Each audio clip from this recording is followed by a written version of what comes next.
الذي جعل الصوم للتقوى وسيلة وسبيلا والجنة للصائمين فوزا وسلاما. أشهد أن لا إله إلا الله وحده لا شريك له الذي كان لعباده سميعا بصيرا. وأشهد أن سيدنا ونبينا محمدا عبده ورسوله الذي جاء لكافة الأمة بشيرا ونذيرا. اللهم صل وسلم وكرم وعظم وبارك على سيدنا محمد وعلى آله وأصحابه ومن اهتدى بهداه وسلم تسليما كثيرا. أما بعد، فقال تعالى في القرآن الكريم: أعوذ بالله من الشيطان الرجيم، بسم الله الرحمن الرحيم. يا أيها الذين آمنوا كتب عليكم الصيام كما كتب على الذين من قبلكم لعلكم تتقون. وقال رسول الله صلى الله عليه وسلم أجمعين: لو تعلم أمتي ما في رمضان لتمنوا أن تكون السنة كلها رمضان، أو كما قال صلى الله عليه وسلم. Al-mukarramun wal muhtaramun, para kesepuhan, para asatidz, para hujjaj, wabil khusus Bapak Ketua Dewan Kemakmuran Masjid Jami Al-Ikhwan, lupa mulu ini tadi ini umum warung aja gitu. Bapak Didik Sudrajat beserta jajarannya, guru kita Al-Mukarram Bapak Ustadz Diki Sufiana Afanullah Al-Ulumi, dan para asatidz yang lain, bapak-bapak, ibu-ibu, jamaah sholat subuh yang dirahmati Allah Subhanahu wa Ta'ala, as-shaimin was-shaimat, yang semoga puasa kita tahun ini benar-benar menjadi wasilah kita untuk al-audah ila fitrah, kembali kepada kesucian, insyaallah. Berdiri aja. Oh, baik.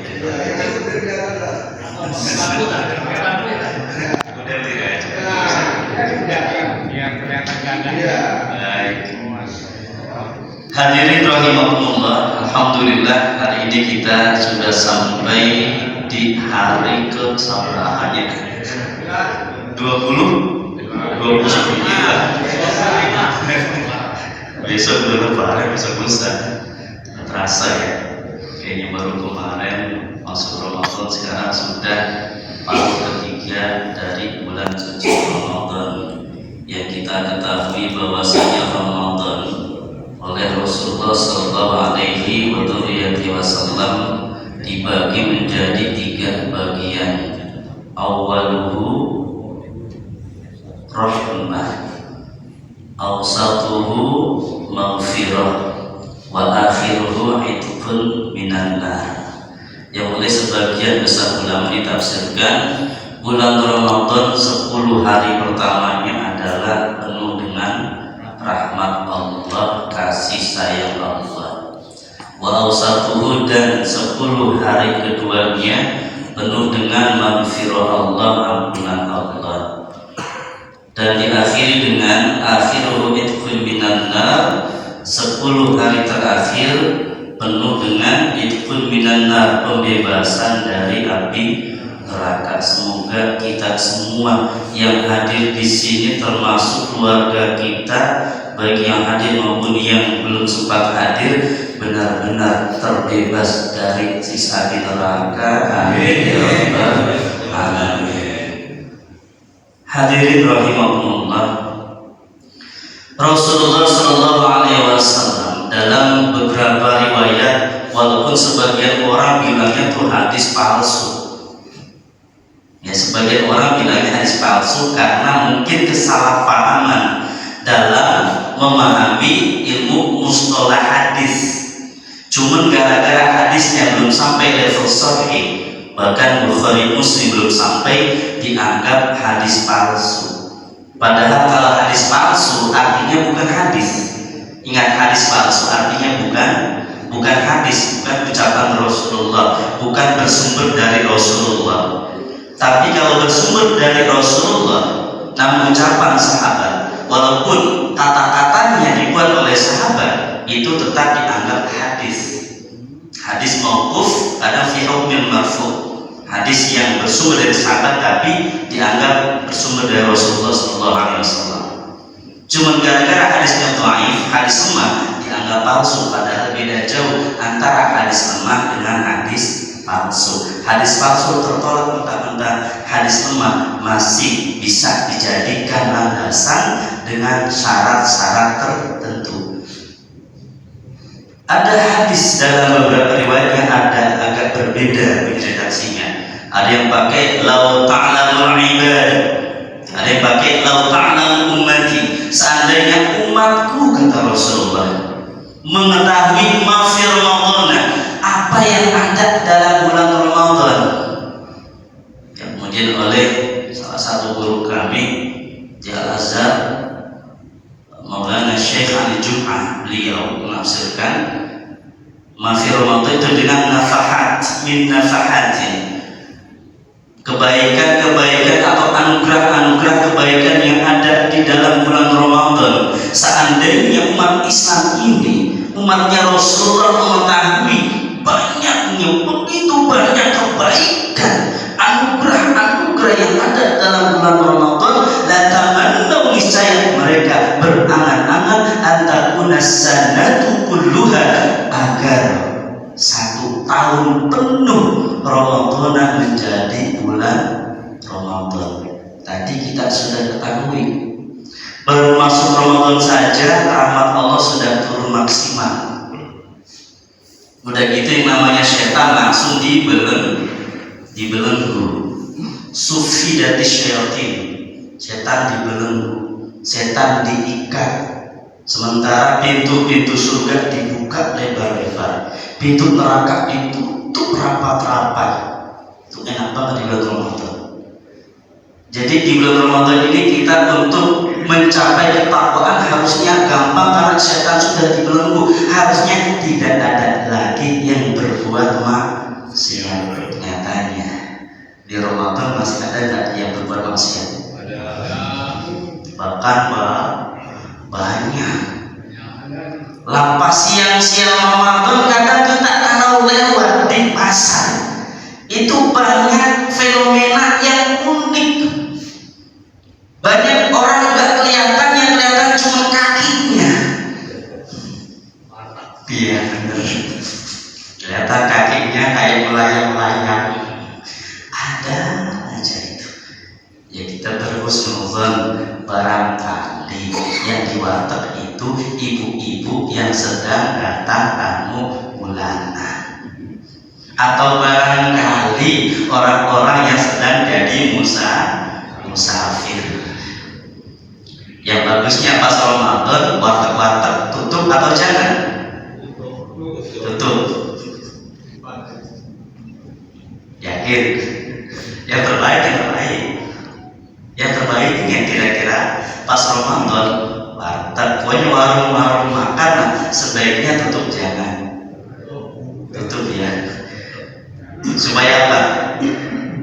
Kalau tutup supaya kita puasanya lebih mudah. Ternyata puasa kita ini levelnya masih level awal, butuh bantuan.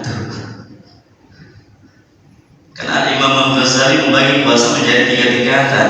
Ada shaumul awam, yang kedua shaumul khawas, yang ketiga shaumul khawasil khawas, level tertinggi. Shaumul awam puasa orang-orang awam, itu puasa yang hanya menahan rasa lapar dan haus alias dahaga serta berhubungan intim saja. Puasa seperti ini seringkali ketika ada orang makan minum di hadapannya, dia tergiur untuk ikut makan, ikut minum. Sebaiknya puasa kita tingkatkan. Nanti terbukti apakah puasa kita masih awam atau sudah meningkat menjadi khawas pasca Ramadan. Ya, setelah Ramadan ini kita masih mampu menahan nafsu ataukah malah mudah tergiur nafsu. Ketika di hadapan kita orang-orang sudah tidak puasa, di hadapan kita orang-orang sudah kembali kepada keadaan sebelumnya, barangkali yang sebelumnya dia terbiasa berbuat maksiat, kembali dia senang berbuat maksiat. Apakah kita sudah merubah diri ataukah belum? Semuanya kembali kepada kita. Kita berusaha ataukah malah balik lagi seperti sebelumnya. Hadirin rahimahumullah. Shaumul khawasil puasa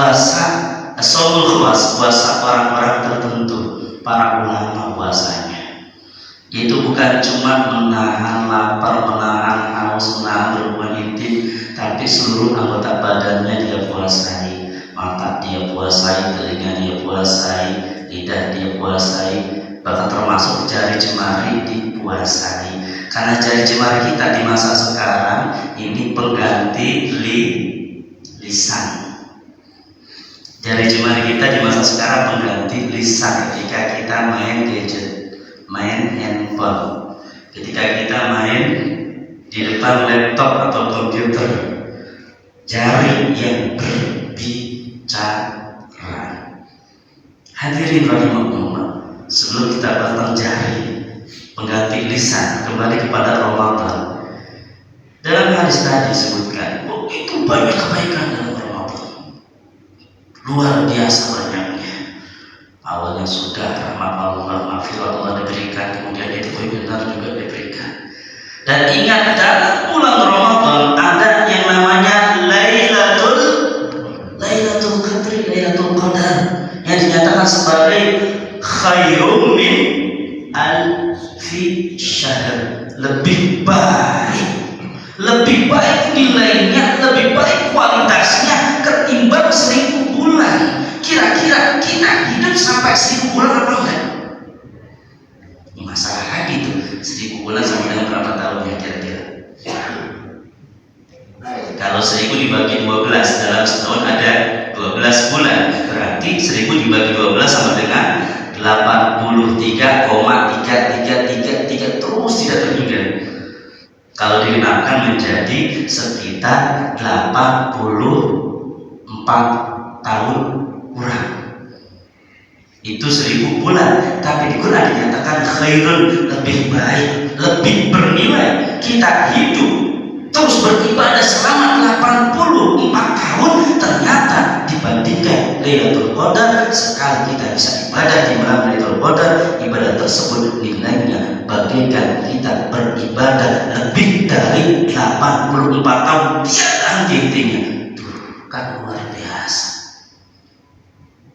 Kira-kira Lailatul Qadar itu jatuhnya di tanggal berapa ya? Nah, di pertama tanggal Hijriah, yang kedua 10 malam terakhir di bulan Ramadan. Nah, sekarang kita sudah sampai di 10 malam terakhir bulan Ramadan. Sudah lewat beberapa malam, sisanya berapa malam lagi? 4 malam lagi. Kira-kira sudah kemarin ataukah belum nanti? Nah, pertanyaan lagi, semoga belum turun itu Qadar, dan kita bisa siap-siap. Hadirin rahimahumullah, begitu dahsyatnya Lailatul Qadar. Dan ingat, dalam surat yang sering dibaca ketika paruh kedua dari bulan Ramadan, surat Al-Qadar, bunyi pertamanya, inna anzalnahu fi lailatul qadri, sesungguhnya kami turunkan Al-Quran di malam Lailatul Qadar. Quran itu turun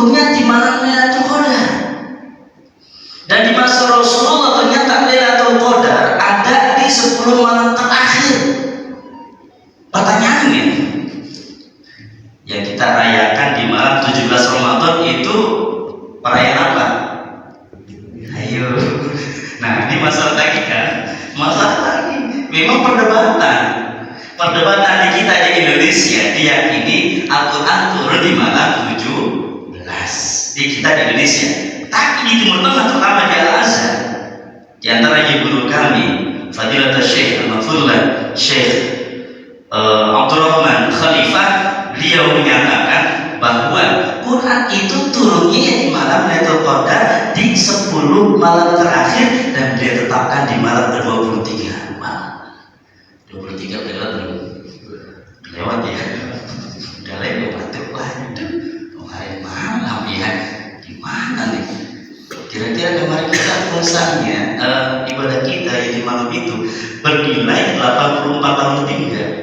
Semoga tetap bernilai. Hadirin rahimakumullah. Tapi yang luar biasa terkait Lailatul Qadar, memang bagian dari sirrun min asrarillah, rahasia-rahasianya Allah Subhanahu wa taala. Walaupun Rasulullah menyatakan bahwasanya beliau dahulu yang diingat dari Lailatul Qadar adalah ada di 10 malam terakhir dan adanya di malam ganjil, dan beliau tidak dibuat ingat oleh Allah, sengaja dibuat lupa itu malam keberapa. Itu artinya Lailatul Qadar tetap Allah rahasiakan. Itulah kenapa jangan kaget kalau ada ulama yang menyatakan bisa jadi di satu masa Allah tetapkan Lailatul Qadar di malam pertama Ramadan. Ada yang berpendapat demikian. Artinya kita masih punya harapan ke depan, semoga masih ada Lailatul Qadar. Karena dirahasiakan berarti kita harus senantiasa siaga satu. Jadi umat Islam memang harus senantiasa siaga satu. Kesimpulannya, Lailatul Qadar masih dirahasiakan. Hadirin rahimakumullah, kembali kepada puasa yang tadi awal khawas. Di masa Rasulullah dahulu ada orang yang berpuasa yang ternyata masih puasa awam, hanya menahan rasa lapar, haus dan dahaga saja. Sementara matanya dibiarkan, telinga dibiarkan, lisan dibiarkan. Barangkali di masa itu tangannya belum berbuat maksiat seperti di masa sekarang. Di masa sekarang tangan kita pengganti lisan. Lisan luar biasa. Tadi sudah dibacakan di rakaat kedua ada ayat, ya ayyuhalladzina amanu ijtanibu katsiran minadh dhann. Pertama nih, kita harus menghindari banyak berpraduga kepada orang lain. Inna ba'dadh dhanni ism, sesungguhnya sebagian praduga itu ada yang mengandung dosa. Itulah yang disebut su'udzan, berpraduga buruk. Ketika kita sudah berpraduga buruk, biasanya terpancing. Ya, kalau sudah berpraduga buruk, biasanya terpancing. Terpancing apa ya? Wala tajassasu, dan jangan kalian saling tajassus, mencari-cari kesalahan. Kalau sudah ada praduga buruk, yang kedua terpancing kita cari-cari kesalahan orang yang kita duga buruk. Quran itu luar biasa, nyambung terus tuh. Kalau sudah ada praduga buruk, biasanya orang terpancing mencari-cari kesalahan orang yang diduga buruk. Setelah itu apa? Wala yaghtab ba'dukum ba'dha, dan jangan kalian saling menggosip, jangan saling menggunjing. Setelah dimulai dari praduga buruk, kemudian berusaha mencari-cari kesalahan, ketemu kesalahannya langsung digosipin. Dulu pakai lisan, zaman sekarang gosipnya lebih dahsyat. Kalau pakai lisan, tapi kalau lisannya digini-gini, pakai video sama juga. Kalau lisannya nggak pakai video, paling kita aja yang tahu. Tapi kalau lisannya sudah di videoin, masuk ke internet, ke YouTube, dibaca atau lihat jutaan orang, maka dia menggunjing, menggosip bareng-bareng dengan jutaan orang. Luar biasa. Atau hanya pakai dua jari jempol, pakai HP, tulis status di, kalau status WA sebentar, paling sehari 2 hari hilang.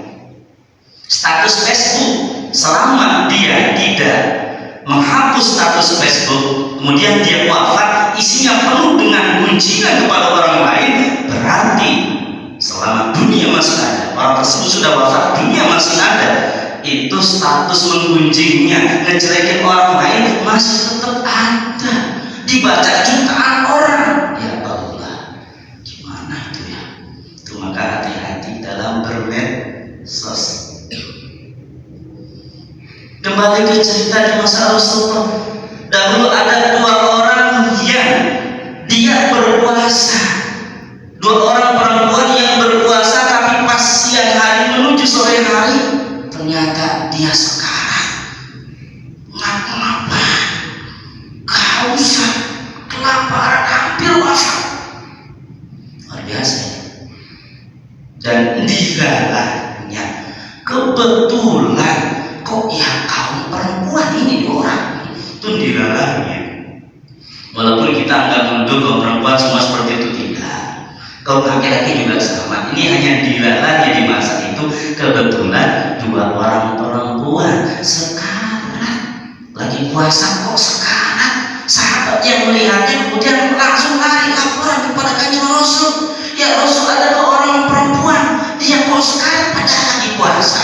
Orang itu berharap Rasulullah membiarkan orang itu yang dua tadi untuk kemudian membatalkan puasanya.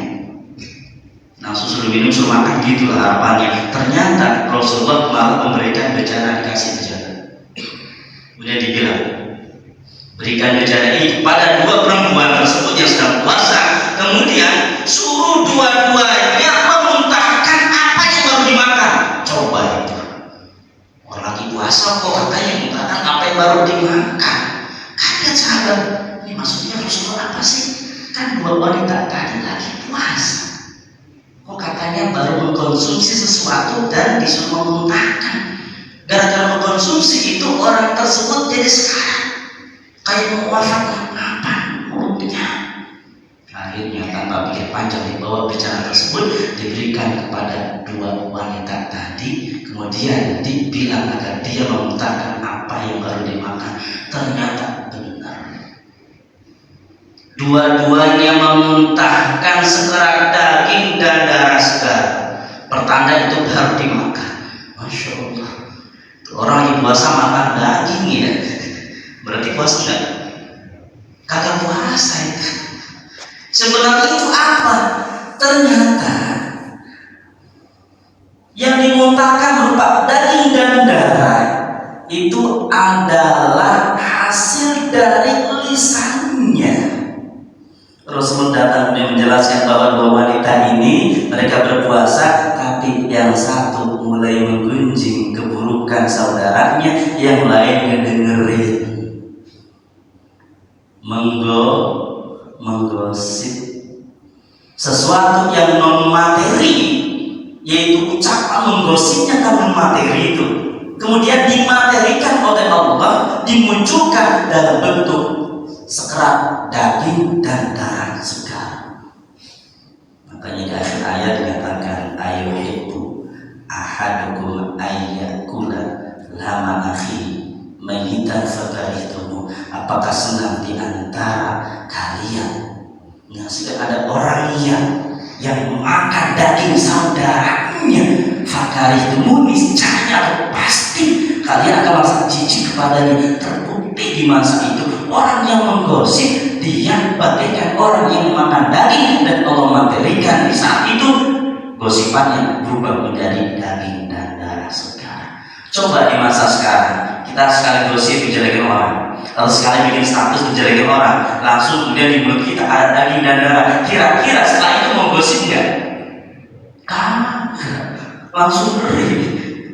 Jadi seandainya seluruh ibadah langsung Allah materialkan di masa sekarang, dimunculkan materinya, hasil dari ibadah berupa pahala, yang disebut pahala kemudian berubah menjadi kenikmatan. Sekali berbuat kebaikan langsung turun duit 1 gepok. Kira-kira banyak nggak orang berbuat kebaikan?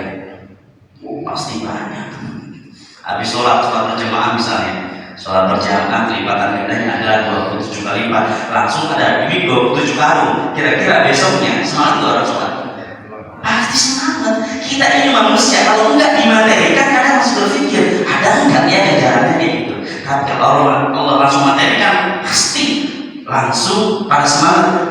Makanya kita yakini saja bahwasanya ibadah kita nanti akan berbentuk materi, tapi bukan di dunia, namun di akhirat. Sama dengan keburukan. Sekali kita berbuat keburukan, sekali kita berbuat maksiat, langsung Allah matahari, tapi nanti di akhirat. Makanya istilahnya bukan merupakan nikmatan atau siksa, istilahnya dengan bahasa yang lebih halus, yaitu pahala dan dosa. Makanya kalau kita pengen kemudian semangat, ganti istilah pahala dosa, berbuat kebaikan akan memperoleh kenikmatan surga atau memperoleh minimal bidadari itu. Tapi berbuat keburukan akan mendapat siksa neraka.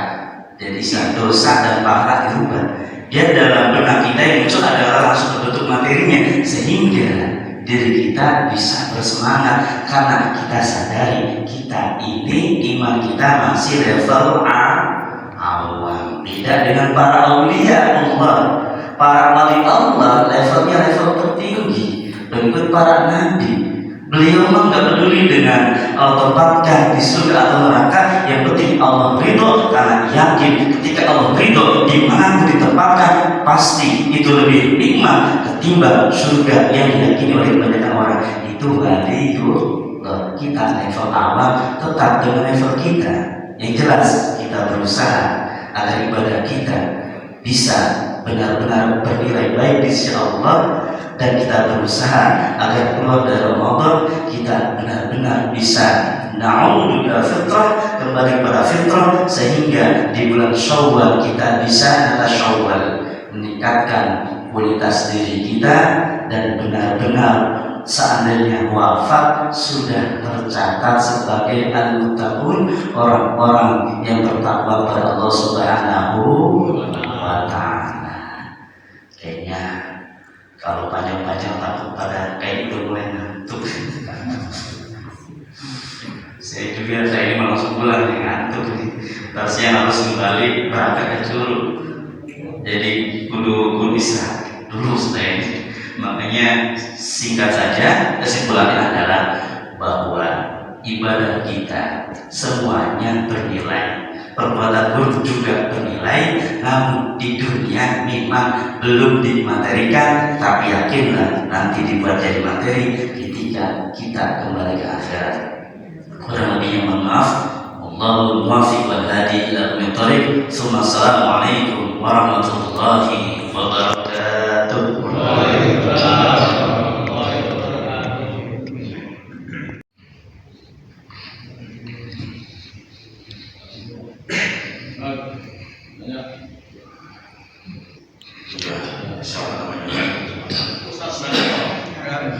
Pak Beran silakan Pak. Pendek aja. Waktunya pendek. Silakan. Assalamualaikum warahmatullahi wabarakatuh. Waalaikumsalam. Nah ini kita sebagai makmum nih, masbuk dalam masbuk ketinggalan imam. Ketika kita masuk, si imam sudah mau ruku. Nah kita masuk udah takbir, nggak perlu imam pertama. Langsung kita ikut ruku. Itu dapat pahala atau enggak, Ustaz? Bagi-bagi Pak. Assalamualaikum warahmatullahi wabarakatuh. Ada lagi? Langsung aja ya, silakan. Ya baik, terima kasih atas pertanyaannya. Dalam fikih tentang fikih Syafi'iyah, bahwasanya kita dianggap memperoleh satu rakaat kalau kita bisa bareng ruku dengan imam, walaupun kita tidak sempat baca Al-Fatihah. Jadi pas imam sudah ruku langsung takbir saja Allahu Akbar, nah itu ikut ruku, biar minimal kita bareng sekedar ucapan subhanallah. Nanti kalau memang sudah ada seperti itu, ya sudah, itu dihitung satu rakaat. Kalau imam sholat subuh dia ada di rakaat pertama dan kemudian baru dengan imam di masa itu, sudah dihitung sahabat, itu sudah dihitung satu rakaat. Kecuali pas dia mau ruku, gara-gara dia baca basmalah dulu sampai Fatihah pertengahan, imam buru bangkit, berarti dia nggak dapat. Makanya kalau imam sudah ruku, ya sudah, setelah takbir langsung aja. Kalau imamnya baru ruku, yakin basmalah dapat basmalah, itu silakan. Tapi kalau khawatir udah langsung pas takbir langsung aja ikut ruku. Nah dalam madzhab Syafi'i sudah ditanggung ilaih dianggap dikatakan bahwa bacaan Fatihah dari makmum ditanggung imam, yaitu tatkala makmum masbuk imamnya sudah ruku, nggak usah baca Fatihah lagi langsung ikut ruku. Kalau kita baca Fatihah justru jadi terlambat, jadi kayak gitu. Ya demikian. Mungkin bisa dipahami ya Pak Bos. Ada lagi yang mau menambahkan? Ya. Ada dua, satu dua. Silakan. Assalamualaikum warahmatullahi wabarakatuh.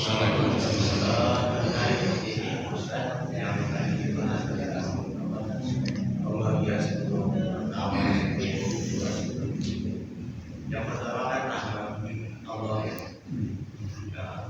Padahal kan kalau kita orang Allah itu kan tidak sederhana. Jadi kapan saja itu. Kemudian maghfirah juga setiap saat itu pasti ada. Kemudian bagaimana ini? Oh di bulan Ramadan ini ada pengorbanan.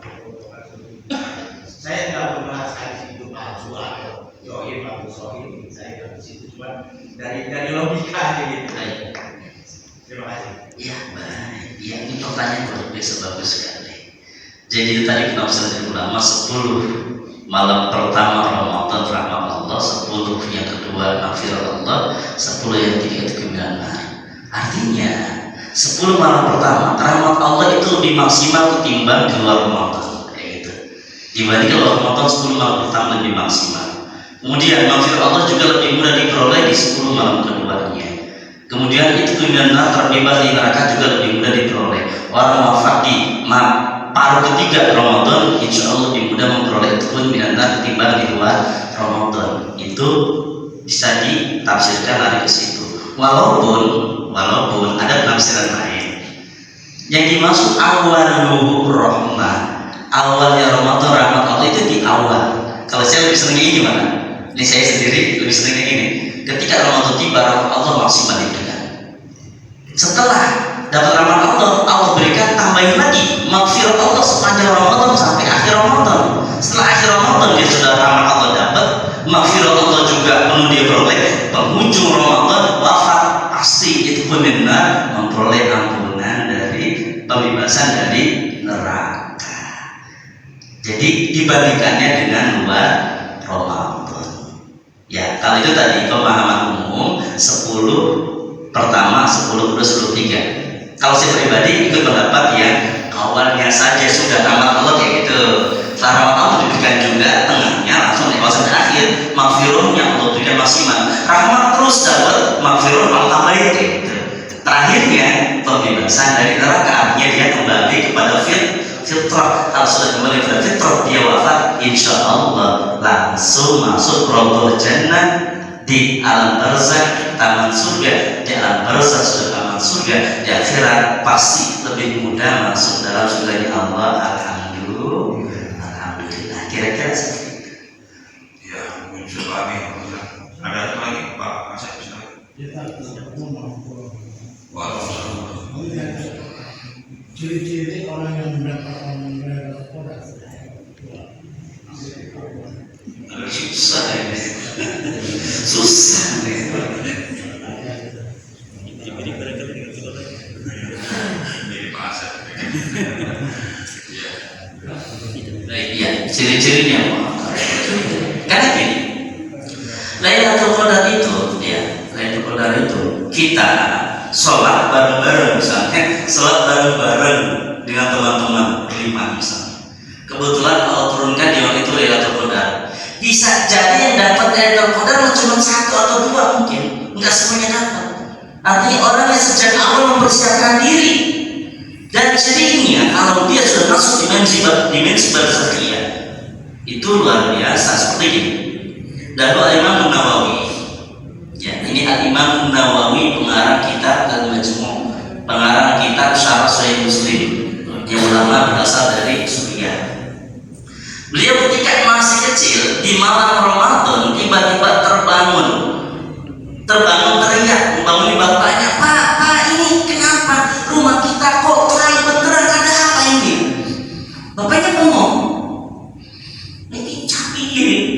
Lompok ngoyo, bahasa Jawa. Orang gelap kok malah dibilang penuh cahaya. Bapaknya kaget, anaknya bilang rumahnya penuh cahaya. Tapi beneran, sementara bapaknya nggak melihat cahaya, gelap gulita. Setelah itu sadar, oh ya ini kan malam Ramadan. Kebetulan malam ganjil, bapaknya yakin anaknya dapat Lailatul Qadar. Nah, ini bukti yang konkretnya itu, bukti yang konkretnya, yang katanya di malam Lailatul Qadar itu tenang suasana, angin juga seakan-akan gak berhembus. Kemudian semua makhluk itu sujud pada Allah, pohon-pohon sujud bertasbih pada Allah. Kita untuk menyaksikan itu berat, harus masuk dimensi barzakhiyah tadi. Tapi setidaknya tetap, walaupun untuk memperoleh yang level maksimal bisa melihat alam bertasbih pada Allah ini berat, harapan kita tetap semoga nilai ibadah kita karena niat yang dapat Lailatul Qadar Allah tetapkan sebagai khair min alfi syahr, lebih baik dari 1000 bulan. Karena untuk melihat hal-hal yang berbau gaib, hati kita harus bersih dulu, susah. Saya teringat ada teman akrab waktu masih menjadi dosen di Islamik. Beliau orang salah satu kiai Gus, ya salah satu Gus di Madura. Itu pernah pulang waktu itu beliau pulang ke Madura. Kemudian cerita saya pas setelah Ramadan keluar dari itu cerita, anak pas pulang naik kereta itu kok melihat di luar kereta pohon-pohon kayak sujud gitu. Kemudian dia mendengar banyak tasbih, suara bertasbih. Terus saya bilang, antum pulangnya malam ya? Pulangnya jangan-jangan malam. Dia lupa deh, anak lupa tuh. Ternyata sudah dia bilang, iya benar, kalau besoknya udah lama itu dia benar waktu pulang malam itu. Bisa jadi itu pertanda Lailatul Qadar. Untuk tanda alam itu. Jadi tanda alamnya adalah suasananya hening, senyap, kemudian tenang sekali, angin itu seakan-akan gak berhembus. Dan bagi yang memang halus jiwanya, barangkali bisa mendengar tasbihnya alam sekitar. Besoknya matahari cerah bersinar, tapi cahayanya itu gak panas. Bersinar tapi cahayanya gak panas. Untuk orangnya, seandainya dia nggak bisa menyaksikan itu, setidaknya keluar dari Ramadan jiwanya bisa menjadi jiwa yang penuh kasih sayang dan senang pada kebaikan. Itu ciri insya Allah salah satu ibadah minimal sholat tarawih dan sholat isyanya berada di malam Lailatul Qadar. Dan kita berharap semua di antara kita ini semuanya memperoleh Lailatul Qadar. Yang penting ibadah di malam Ramadannya tidak ada yang kosong, tidak ada yang bolong. Walaupun untuk memperoleh yang tadi melihat langsung bukti-bukti secara konkret ini susah, hanya orang-orang tertentu yang Allah berikan istimewa. Tapi harapannya semoga kita semua memperoleh Lailatul Qadar, nantinya nilainya sama dengan lebih baik dari 84. Ya, baik. Ada lagi? Cukup mungkin ya? Sudah 10 menit untuk sesi diskusi atau tanya jawab pada kesempatan pagi hari ini. Terakhir, tutup dengan doa. Silakan. Al-Fatihah.